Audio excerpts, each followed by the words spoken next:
네, 안녕하세요. 12월 4일. 네, 오늘 정말 황당한 날입니다. 이전 영상에서 말씀드렸다시피, 일단 약간 저는 어제는 몰랐거든요.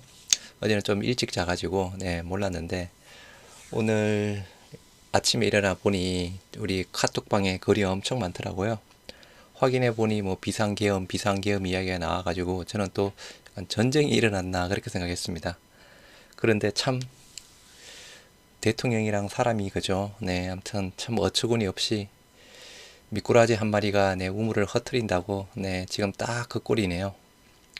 어제까지 좀 외인이 다시 좀 들어왔는데 오늘은 한 코스피 기준상으로 한 4천원 정도 팔고 나왔습니다. 네, 제가 정치 이야기를 하는 이유, 네, 정치 이야기 가급적 안 하죠. 네, 거의 안 하는데 여야든 그죠? 잘못되면 당연히 처벌을 받아야 됩니다. 처벌을 받아야 되고, 이번에 윤통, 네, 비상기업령 선포 어처구니 없는, 네, 정말 참, 네, 천지개벽, 말도 안 되는, 네, 그거 부분이다라고 생각하네요. 오늘 그래서 일단 카톡방에 제가 뭐 평생 살아오면서, 네, 요걸 일단 제일 많이 한 듯 합니다. 여하튼, 네, 오늘 그 이슈상으로, 그죠? 코스피가 마이너스 1.45%대, 코스닥이 마이너스 1.98%대 급락했습니다. 뭐 다행히 뭐 선포가 된 지 한 두세 시간 만에 또 해제가 되어서, 네, 그나마 이게 좀 다행이고, 그죠? 이 앞으로에 대한 불확실성, 또 어떻게 또 뭐 대응을 할지 모릅니다. 그죠? 그리고 이게 또 한번 불거졌죠. 뭐 보니까 뭐 45년 만에 비상계엄령 선포, 참 네, 국가 브랜드 이미지 네, 추락했습니다. 네, 뭐 몇몇 외국 나라들, 네, 우리나라 뭐 여행 금지 국가 지정했다라고 하고 있고, 여하튼 요거 일단 여파는, 네, 여파는 당분간 또 지켜봐야 될 듯 합니다. 네, 참 뭐 오늘 뭐 그것 때문에, 그죠? 상대적으로 조금 또 카카오가 급등했습니다. 윤통, 네, 윤통에서 조금 피해봤다라고 하면서, 네, 8%대 급등했네요. 그리고 나머지 뭐 전체적으로 제약바이오 쪽 뭐는 조금 빠졌고, 일단 펩트론이 올랐고, SK 하이닉스는 올랐고, 삼성전자는 일단 빠졌습니다. 그래서 이 불확실성, 네, 이제 좀 외인이 들어오나 싶었는데 정말 천지개벽할 일, 네, 찬물을 부어버리네요. 아무튼 그죠? 아, 참, 네, 조금 허무합니다. 네, 참 허무합니다. 현재, 네, 미선물 3대 지수, 네, 강보합에서 거래 중에 있는 상황이고요. 그리고 하나 조금 더 말씀을 드리면, 오늘 아침에, 네, 그 우리 소각 공시가 나왔죠. 네, 소각 공시, 네, 제때에 저는 잘 냈다라고 봅니다. 물론 뭐 사람마다, 그죠, 의견은 다 다르겠지만, 네, 일단은 그죠, 네, 시장 자체가 개연 부분 때문에 안 좋아서 나름 조금 호재라고 할 수 있는 자사주 소각 공시, 뭐 주주연대 쪽에서 글 올라온 거 보니까, 네, 긴급하게 뭐 이사회를 소집해서 소각 결정을 했다, 공시 냈다라고 합니다. 회사의 대응은 저는 잘했다라고 봅니다. 뭐 이참에, 그죠, 여하튼 뭐 주가가 조금 떨어지는 걸 그나마 조금 방지하기 위해서, 네, 소각 공시를 냈다. 물론 그죠, 기대했던 것 대비 뭐 좋았는지 안 좋았는지는 일단 모르겠지만, 여하튼 이번에 저는 잘했다라고 봅니다. 관세 무풍지대에서 외인 기관 매수 몰린 네카오, 네, 네이버 카카오 계속 같이 올라가고 있는데, 그죠? 오늘은 네이버는 좀 시장 부분 때문에 3% 빠졌고, 카카오가 아까 말씀드린 대로 8%대 급등했습니다. 외인들이 아니 기관들이 엄청 샀거든요. 원래 기관들이 주로 매수했는데 외인도 샀고 기관도 샀습니다. 여하튼 윤 정부 들어서, 그죠, 뭐 조금 뭐 피해봤다라는 좀 그런 부분 상으로, 네, 카카오 그룹주가, 네, 급등했네요. 기업령 쇼크에도, 네, 제약 바이오주, 네, 막판 DC임에서 직접 영향은 제한적이다. 뭐 직접 영향은 제한적이긴 하지만, 그죠, 시장이 타격을 입은 부분 마찬가지 타격을 입는 부분입니다. 바이오주의 경우 외국인 투자 비중 높아 영향이 큰 편이다. 우려 대비 오후장에서 선방했다. 나름 뭐 알테오젠도 2%대 뭐 그동안 급등한 거 대비 선방했고, 그죠. 3반은 장중에 빨간불 보였고, 뭐 리가캠 빨간불, 뭐 펩트론, 네, 5%대 급등. 나머지 쪽은 조금 네, 빠진 부분은 있지만 나름 선방했습니다. 뭐 셀트리온도 저는 선방했다라고 봅니다. 개인적으로. 뭐 소각 공시 힘이 조금 아쉽긴 하고 자사주가 있었지만 그죠. 여하튼 뭐 그래도 일단 양봉으로는 마무리되었잖아요. 네. 증권가에서는 계엄령 선포 이슈가 제한적이다. 네. 제한적이긴 하지만 불확실성은 계속 갑니다. 하이브, 하이브 쪽에 대한 부분이 오늘 한 1.25%대 빠졌거든요. 하이브, 오늘 좀 장이 조금 그랬는데 그렇게 많이 안 빠졌습니다. 기존 최근에 뭐 전일 뭐 등등 해서 그리고 오늘 뭐 보고서가 나온 부분이 있어서 간략하게만 소개를 시켜드리도록 하겠습니다. 하이브 절대적인 비중 확대 구간, 뉴진스 관련 실적 제외로 목표 주가 하향하나 최선호주 지속 유지한다. 일단 뉴진스랑 일단은 미니진 이슈가 있고 그죠. 최근에 일단 방시혁 그게 또 약간 또 이슈는 되고 있는 상황인데 법적으로는 아무런 문제는 없는 상황입니다. 7개월간 이어진 어도우 이슈는 마무리 수순이다. 뭐 지금 상황으로 보면 그죠. 일단 뭐 소송도 안 들어가고 하니까 그냥 이렇게 흐지부지 될 듯 합니다. 내년이 기대가 되죠. 2025년 신인 남자 3팀 이상 데뷔하고 BTS 완전체, 이게 가장 큰 이슈 부분입니다. 조금 이따 뭐 차트 보시면서 간단하게 말씀을 드리도록 하고요. 뭐 어제 라방에서도 잠깐 말씀드렸다시피 이제 오늘부로 공매도 저항고 기준 자체가 좀 이제 바뀝니다.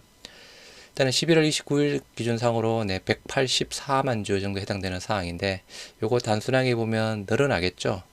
그런데 일단 모건 스탠리가 그죠. 뭐 최근에 이틀 동안 대량 매수한 부분도 있고 그거는 일단은 그게 공매도 쇼크브링이라고 하면 빠질 듯한데 공매도 저항고 집계 기준이 발행 주식 총수의 0.01% 그리고 10억 이상 일단 또는 기준상으로 바뀐 부분이라서 요거 일단은 보시기 바라고요.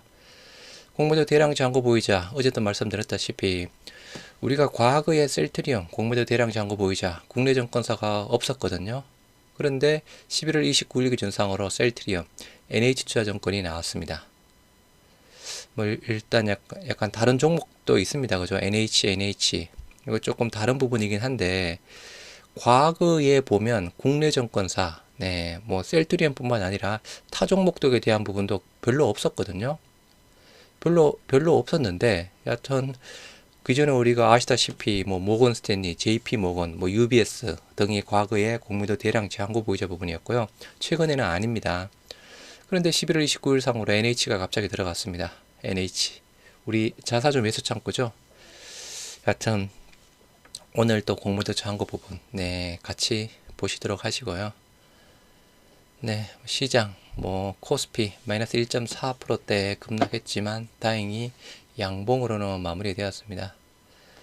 코스닥 마이너스 1.98% 급락 도지형 음봉에 마무리되었고요. 코스피 아시아 증시 중국 홍콩 쪽 뭐 일본이랑 대만은 상승, 환율이 0.8%대 조금 많이 빠졌네요. 코스피 외인 4천억 매도했습니다. 이게 장중에 한 5천억대까지 넘어갔거든요. 5,300억인가? 그렇게까지 일단 넘어갔는데 다행히 조금 줄었습니다. 4천억. 어제 5,600억, 4천억. 물론 이게 해결된 게 아니죠. 계속 발목을 잡을 겁니다. 그죠? 불확실성. 탄핵에 대한 부분도 이것도 불확실성 부분이고,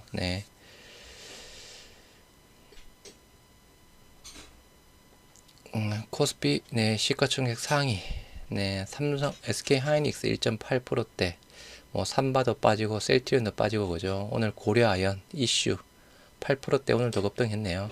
그리고 카카오 8%대, 코스닥, RTO젠 2%대, 뭐, 장초에 한 4%대까지 빠졌고, 그죠? 에코프로 그룹주 2%대, HLB 빠지고, 뭐, 펩트론 아까 말씀드린 대로 5% 올라서 마무리되었고요. 셀트리온, 코스피 의약품 1.46, 코스닥 제약 1.61 모두 하락 마무리되었습니다. 셀트리온 2.09% 하락한 18만 3천원, 거래량 72만 주에 178%대. 여하튼 시장 계엄 급락, 시가가 마이너스 2.6, 18만 2천원, 고가가 18만 6천원, 0.48. 요게 주식 소각 공시가 나왔을 때 18만 6천원대까지 움직였습니다. 저가가 18만 1,800원, 마이너스 2.73. 다행히 그죠. 이게 장 초의 저점이었거든요. 네, 다행히 깨지지 않았습니다. 오늘 조금 원래 안 나오던 대신증권, 네, 대량 순매수였습니다. 11만 7천 주. 원래 대신증권 우리 쪽에 잘 안 보이는데, 그죠? 대신증권. 신한증권, 네, 5만 5천 주. 순매수 조금 했네요. 그리고 뭐 어제는 공매도가 2만 1000주, 5.43%대 나왔지만 오늘 2600주 의미였고, 차트상은 좀 61선까지 갔다가 윗꼬리가 조금 달린, 네, 다행히 양봉으로 마무리되었고요. 수급, 네, 개인 5만주, 네, 외인 만주 샀습니다. 외인 만주 산 거 뭐 큰 의미 없습니다. 네, 그냥 한쪽에서 팔았으니 그냥 한쪽에서 샀다. 저는 그렇게 봅니다. 기간이 네, 9만주 가량 팔았는데요. 네, 금투가 최근에 배당받으려고 뭐 들어온 부분, 네, 6만 5천주 팔았고, 보험, 투신, 사모펀드 전체적으로 팔았지만 연기금 오늘 15,000주 담아갔습니다. 네. 하여튼 기관들 대부분 팔았지만 연기금 여전히 일단 매수세 보여주고 있는 상황이고요. 제약 1.04% 하락한 57,200원에 마무리되었습니다. 거래량 25만 주에 98%대, 시가가 56,500원, 마이너스 2.25, 고가가 57,500원, 마이너스 0.52, 네, 저가가 마이너스 4.5에서 55,200원. 이게 21선이죠? 21선 위에서 양봉. HSBC 쪽에서 갑자기 나왔네요. 39,000주. 여하튼 오늘 셀트리온 쪽으로는 대신, 네, 제약 쪽으로는 HSBC, 뭐 양봉 나왔지만 아직까지는 그죠? 추세는 하락 추세입니다. 제약. 기간 1600주, 네, 개인 11,000주, 수급이 반대 부분이고, 그죠? 네, 아까는 뭐, 셀트리온은 외인이 샀는데, 네, 참, 정말, 네, 제가 정치 이야기 거의 안 하는데, 그죠? 네, 화딱지납니다, 정말. 몰상식한, 네, 몰상식한 인간 부분 때문에. 네이버, 네, 3%대 빠졌지만, 수급은 여전히 좋습니다. 외인 계속 담아가고 있고, 10만주, 네, 25,000주. 뭐 21선 뭐 잘까지는 안 갔지만 그죠, 20만원대 잘 지켜내고 있는 상황이고요. 여하튼 일단 관세에서 벗어나는 쪽, 네, 네이버, 카카오 뭐 등등, 뭐 HLB 쪽은 이제 소식이 나와야죠, 그죠. 그리고 하이브, 아까 말씀드렸지만 기존에 장이 흔들릴 때, 그죠, 네, 어제만 해도 저점이 19만 800원, 네, 그리고 최근에 저점 18만 8천원. 그런데 오늘 시장이 굉장히 안 좋은데 19만 5,500원, 마이너스 1.9%대까지 안 빠졌습니다. N자형으로 올라가다, 그죠? 조금 이제 다시 빠졌다가 조정받고, 지금 현재 여기가 매물대가 가장 큰 부분이거든요. 단순하게 보면 한 19만 9천원 라인대, 19만 9천원, 뭐 20만원 라인대라고 봐야 되겠죠. 네. 기간 4만 주 매수하고 있는 상황인데, 여하튼 참고하시기 바랍니다. 네. 제가 뭐 약간 매수하시라고 말씀을 드리는 사항은 아닙니다. 네. 여하튼 참 국가 비상사태라고 해야 되나요? 지금 시간에 셀트리온은 100원 오르고 제약은 조금 빠지네요. 빨리 조금 안정화가 돼야 되는데, 그죠? 이 불확실성. 네, 아무튼 오늘 다들 네, 고생하셨습니다.